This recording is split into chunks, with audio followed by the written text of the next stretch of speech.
Hello student, आपण mechanical properties of fluid हा topic बघतोय आपण आणि त्याच्यामध्ये सरफेस टेन्शनमध्ये आपण आता मागच्या लेक्चरला लॅप्लेसियन लॉ हा लॉ स्टडी केला. लॅप्लेसियन लॉ परत एकदा मी तुम्हाला रिवाइज करतो. तर लॅप्लेसियन लॉ आपल्याला excess pressure inside the liquid drop और बबल त्याच्यासाठी आपल्याला लॅप्लेसियन लॉ आपण बघितलेला. तर लॅप्लेसियन लॉ काय होतं बघा, if this is the liquid drop and this is the inside point and the pressure at inside point is Pi, pressure at outside point is Pu, and according to Laplacian law the pressure is always greater inside or at concave side of the liquid surface. He concave side आहे, त्यामुळे concave साइडच्या बाजूला जो point असते त्याचं pressure हे जास्त असते. म्हणजे हा Pi झाला, तर इथं Pi is greater than Pu and this excess pressure Pi minus Pu is equal to 2T divided by R, where R is the radius of curvature. आता हाच लॉ तुम्हाला या एक्सप्लेनेशन मध्ये लक्षात ठेवायचा आहे. त्याच्यामध्ये तुम्ही एकच लक्षात ठेवायचं आहे, जर का तुमचा मेनिस्कस असा असेल तर ए पॉइंटचं प्रेशर बी पॉइंट पेक्षा जास्त असणार आहे. कितीला जास्त असणार आहे? 2T/R. सपोज तुमचा मेनिस्कस असा असेल तर कॉन्केव्ह साइड वरती गेली, त्यावेळेला बी पॉइंटचं प्रेशर ए पॉइंटच्या प्रेशर पेक्षा जास्त असणार आहे. Same formula 2T/R. तर टोटली हे लक्षात ठेवायचं आहे. आणि आपल्याला आता पुढचा जो फेनॉमेनन बघायचा आहे, दॅट फेनॉमेनन इज कॅपिलॅरिटी. तर कॅपिलॅरिटी म्हणजे काय? एक आपण जर का सॉलिड सिलेंडर घेतला तर या सॉलिड सिलेंडर मध्ये आपण एक होल करणार आहे. ओके, हे बोर आहे, याला आपण बोर म्हणतो. This is a small bore in that solid tube and the thickness or the diameter of that bore is about 1 millimeter, and this bore is open at both ends. Okay, this is known as capillary. Okay, you know that capillary is the very thin tube or thin bore inside the solid tube having thickness very small, about 1 millimeter, and the tube is open at both ends. Okay, this is called as capillary. तर capillary आपल्याला लक्षात आलं. कॅपिलॅरिटी means काय? तर जेव्हा ह्या पद्धतीनं एखादं कुठं स्मॉल होल असते किंवा असा बोर असतोय, बरोबर, की ज्याचा थिकनेस व्हेरी स्मॉल आहे, आणि असा बोर आपण लिक्विड मध्ये डीप केला तर लिक्विडची लेवल या कॅपिलरी मध्ये इन्क्रीज होते किंवा डिक्रीज होते. It is depend on that solid liquid pair. Okay, that rise और fall in liquid inside the capillary, that phenomenon is called as capillarity. So first we remember what is the mean by capillarity. Okay, the capillarity is the phenomenon in which the liquid rise or fall inside the capillary. Okay, and the reason behind the rise or fall of liquid inside the capillary is the surface tension. तर त्याचे बरेचसे applications आपल्याला daily लाईफमध्ये बघायला मिळतील. तर त्यातलं पहिलं ॲप्लिकेशन म्हणजे आपण जेव्हा वात कापसाची तेलामध्ये बुडवून ठेवतोय तेव्हा ते जे तेल आहे ते खालून वरती ॲब्झॉर्ब केलं जाते अगेन्स्ट ग्रॅव्हिटी. तर ह्याच्यामध्ये तेल वरती जे ॲब्झॉर्ब केलं जाते म्हणजेच तेलाची जी राईज होते, तर त्या राईजसाठी रिस्पॉन्सिबल आहे कॅपिलॅरिटी फेनॉमेनन. त्याच्यामध्ये जी कापसाची वात आहे त्याच्यामध्ये छोटे कॅपिलरी सारखे होल्स असतात, and that holes are act as capillary. त्याचबरोबर आपण नेहमी बघतोय हा खडू जो आहे, जर का आपण इंक वरती डीप केला तर ह्या खडूमध्ये ती इंक वर सरकते अगेन्स्ट ग्रॅव्हिटी. ओके, तर या खडूमध्ये पण जे मध्ये बरेचशी एम्प्टी स्पेसेस आहेत, that empty spaces are act as capillary, and due to this capillarity the ink rises inside the chalk. Okay, similarly आपण सॅप बघतोय वॉटर जे ट्रीज असतात ना त्याच्यामध्ये पाणी जे आहे ते मुळापासून झाडाच्या वरच्या शेंडापर्यंत पाणी खेचलं जाते. तर ह्याच्या पाठीमागं पण कोण आहे? ह्याच्या पाठीमागं पण सरफेस टेन्शन आहे. Sap rises from bottom to top of the tree and this is due to capillarity phenomenon. त्याचबरोबर आपल्याला एक रग घेतली आपण, आहे की नाही, तर ती रग पाण्यात जर का डीप केली तर ती रग देखील पाणी ओढून घेते, कारण का त्या रगमध्ये बऱ्याचशा कॅपिलरीज असतात आणि त्याच्यामुळे ते पाणी ॲब्झॉर्ब केलं जातं. There are so many phenomenon which is observed in our daily life. Okay, so first again I will repeat what is mean by capillarity. The rise or fall of liquid inside the capillary, this phenomenon is known as capillarity. Now we have to study why the liquid rises inside the capillary. Okay, so I will explain here. First I will draw the figure. This is the container which is filled with water. Okay, and we know that the pressure at the surface of a liquid is the atmospheric pressure, and if the surface is plain, then there is no pressure difference between outside and inside point of the liquid surface. And in that liquid surface I will dip this capillary. Then what happens? Capillary is made from glass. This is water, and we know that for glass water interface the angle of contact is acute. इथं काय होईल बघा, या ठिकाणी हा जो काय पाण्याचा सरफेस आहे तो थोडासा कर्व होईल, या ठिकाणी पण पाण्याचा सरफेस थोडासा कर्व होईल. आपल्याला रिझन माहित आहे, adhesive force is greater as compared to cohesive force. पाणी आतमध्ये पण येणार आहे आणि आतमध्ये आपल्याला माहित आहे if the liquid wets the solid, then the shape of meniscus is concave. Okay, आपण points consider करूया. This is point A, this is point B. Okay, point A and point B are just outside and inside the liquid, and also they are in the capillary. Okay, now there are again 2 points, point C and point B. Okay, C and D points are outside the capillary, and they are, C is above the liquid surface, D is inside the liquid surface.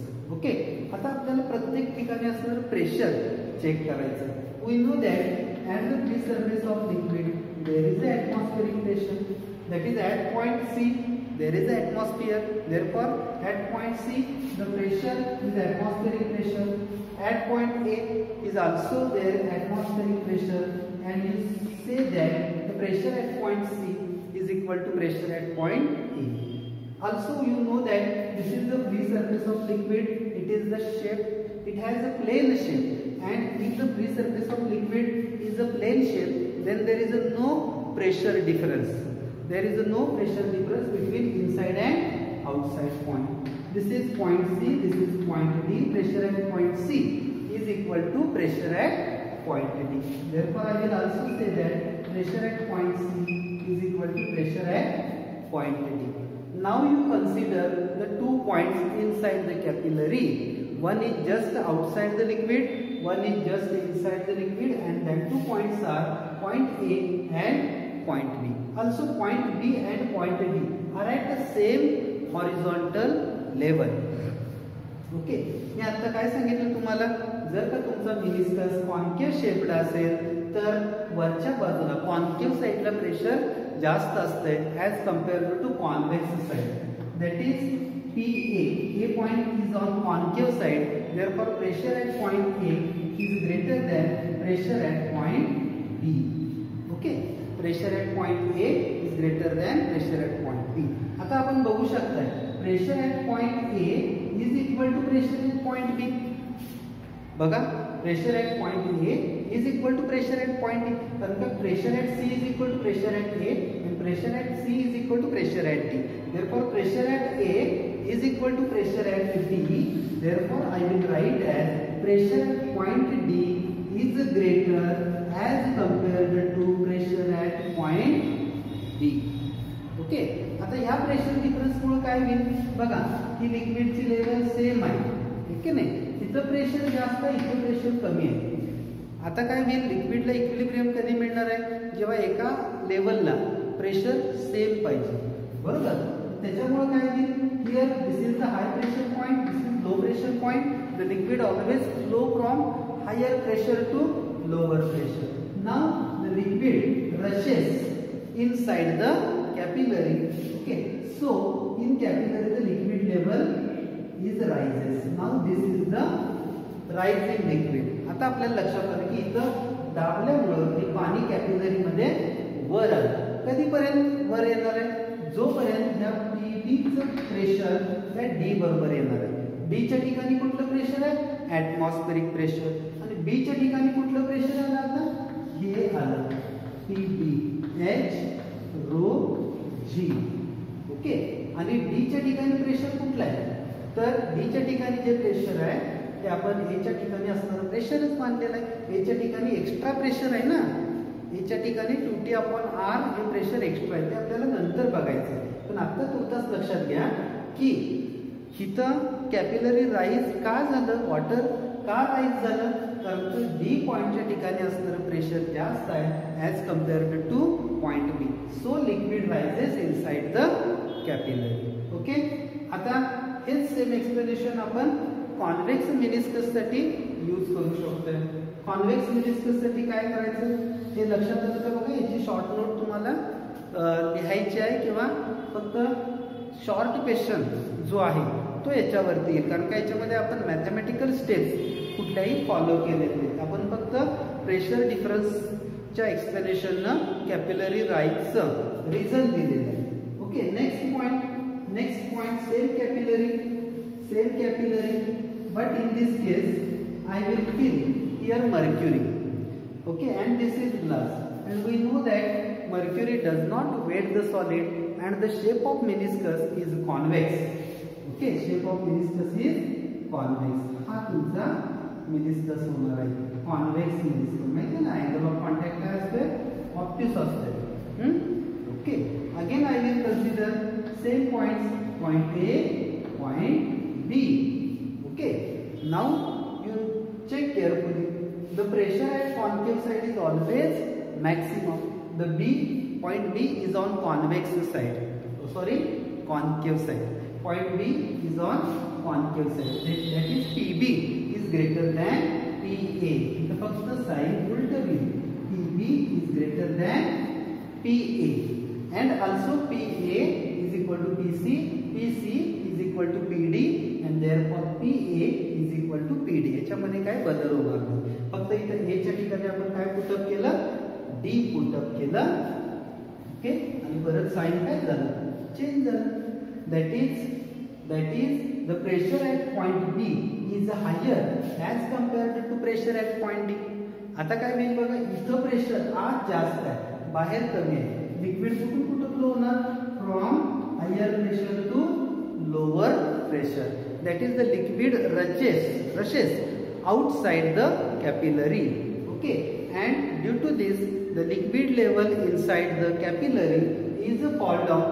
Liquid level fall down होणार आहे. Liquid level जशी fall down होईल तसं इथलं pressure कमी होईल ना, बरोबर. कधीपर्यंत fall down होणार आहे, जोपर्यंत pressure at point D is equal to pressure at point B येत नाही तोपर्यंत तुमची लिक्विडची लेवल ही fall down होणार आहे. So the explanation of why liquid fall inside the capillary. What is that explanation? The pressure on convex side.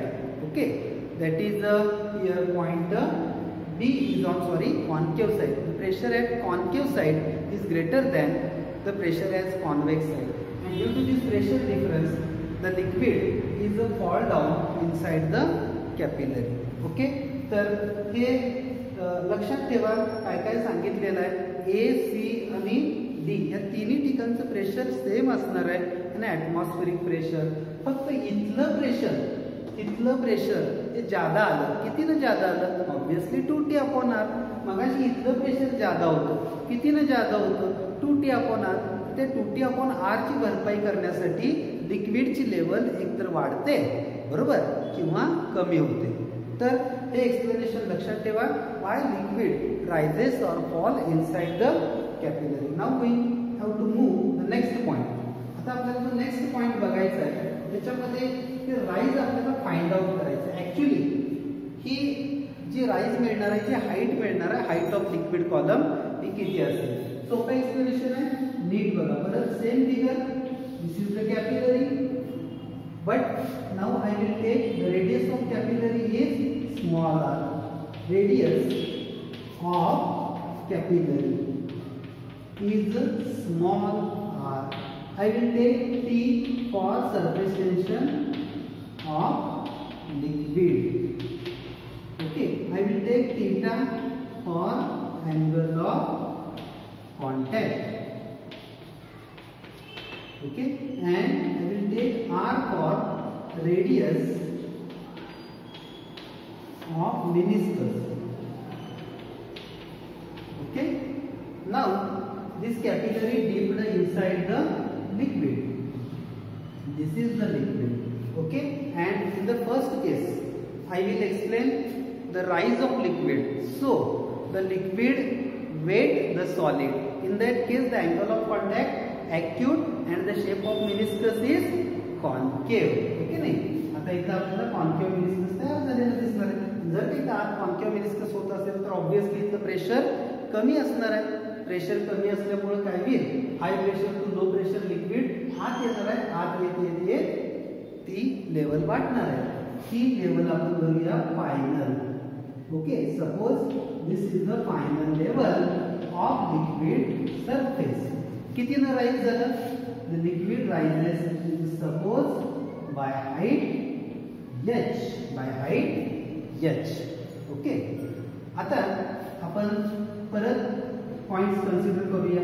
This is suppose B point और suppose C point. This is suppose A point. This is suppose B point. B point surface वरतीच आहे ते लक्षात ठेवा जवळपास. And I will take here suppose D point. ठीक आहे. आता बघा, at point A there is a atmospheric pressure. At point A there is a atmospheric pressure. आता ए टू बी आलो आपण, प्रेशर काय झालं, ए टू बी आलं. तिथं प्रेशर काय झालं, कमी झालं ना का वाढलं. बघा, at point A the pressure at point A is greater as compared to pressure at point A and B are just inside and outside the liquid surface. इथं आला प्रेशर कमी झालं, तिथं प्रेशर किती येणार आहे, PA minus 2T divided by R. R is the radius of meniscus, not. ठीक आहे ना. त्याच्यासाठी मी काय करतो, हा जो मेनिस्कस आहे इकडे बघा, हा मेनिस्कस है ना. This is the meniscus. Okay, and this is the radius of meniscus, capital R. Okay, आणि इथं तुमची अशी कॅपिलरी आहे, ही कॅपिलरी आहे. This is the radius of capillary small R. ठीक आहे. आता इथं बघा, इथं प्रेशर किती आहे, PA minus 2T upon R. इथं प्रेशर किती आहे, परत हा फ्री सरफेस आहे, open to atmosphere. At point D the pressure is again atmospheric pressure. ठीक आहे. सी च्या ठिकाणी प्रेशर किती येईल, pressure at point C. Pressure at point C. इथून स्टार्ट करा. इथं प्रेशर किती होतं, PA minus 2T divided by R. ठीक आहे. आपण खाली येईल तसं काय होते, H रो जी न प्रेशर वाढतंय, त्यामुळे इथे काय होणार आहे, H रो जी. म्हणजे सी च्या ठिकाणचं प्रेशर किती आलं, PA minus 2T upon R plus H rho g. D च्या ठिकाणी प्रेशर किती आहे, pressure at point D. D च्या ठिकाणी ऍटमॉस्फेरिक प्रेशर आहे, डी च्या ठिकाणी ऍटमॉस्फेरिक प्रेशर आहे. आता बघा, लिक्विड इक्विलिब्रियम मध्ये लिक्विड फ्लो होत नाही, आणि जर का लिक्विड रेस्टला असेल तर pressure at same level inside the liquid is always remain same. This C and D, these 2 points are at same level, and therefore the pressure at point C is equal to pressure at point D. And D च्या ठिकाणी atmospheric pressure आहे, त्यामुळे C च्या ठिकाणी पण असणार pressure काय असणार आहे, atmospheric प्रेशर. लक्षात येत आहे. आता बघा therefore PA म्हणजे सीच्या ठिकाणी प्रेशर लिहितोय. सीच्या ठिकाणी पण काय प्रेशर आहे, atmospheric pressure. C PC is equal to PA is equal to PA minus 2T divided by small r plus H rho. Is PA get cancel. तिकडे आपण ट्रान्सफर केलं 2T divided by small r is equal to H rho g. Therefore H is equal to 2T divided by small r rho g. Okay.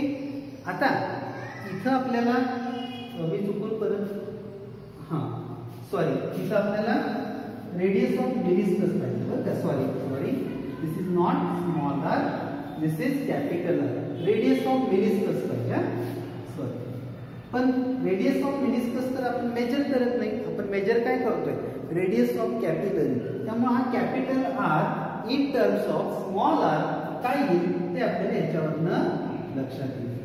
ठीक आहे. आता इथं बघा हा लिक्विडचा meniscus आहे की नाही. हा लिक्विडचा मेनिस्कस आहे. त्याला टँजंट काढली आणि सॉलिड सरफेसला एक टँजंट काढली. हा तुमचा काय झाला, अँगल ऑफ कॉन्टॅक्ट आहे की नाही. हे सर्क्युलर आर्क आहे, ही रेडियस आहे. आर्क आणि रेडियस मधला अँगल, हा जो अँगल आहे दॅट अँगल इज 90 डिग्री. त्याचबरोबर हा जो अँगल आहे हा पण अँगल आहे 90 डिग्री. त्यातला हा थीटा आहे तर हा 90 मायनस थीटा होईल. बरोबर. हा 90 आहे त्यामुळे हा अँगल काय होणार, परत थीटा होणार. ओके. आता हा थीटा झाला तर ह्या ट्रायंगल मध्ये स्मॉल r कॅपिटल R बघा, स्मॉल r कॅपिटल R. तर small r upon capital R that ratio is cos theta. Small r upon capital R is a cos theta, and therefore capital R, small r upon capital R is equal to cos theta. Therefore capital R is equal to small r upon cos theta. इथं आपण put करूया 2t. Capital R च्या ऐवजी काय करूया, small r cos theta वर घेतो, cos theta r rho g. This is the expression for rise of capillary inside the rise of liquid inside the capillary. Therefore H is equal to 2t cos theta divided by r rho g. This expression is very important for our numerical calculations and also for numerical MCQs. You check carefully, the rise of liquid is depends on inversely proportional to radius of capillary, inversely proportional to density of liquid, acceleration due to gravity, angle of contact and surface tension. For a given liquid, surface tension, angle of contact, density and for a given place acceleration due to gravity are constant. Therefore the height is inversely proportional to radius of capillary. जेवढी radius of capillary जास्त तेवढी height तुम्हाला कमी मिळणार आहे. हे MCQ महत्त्वाचं लक्षात ठेवा.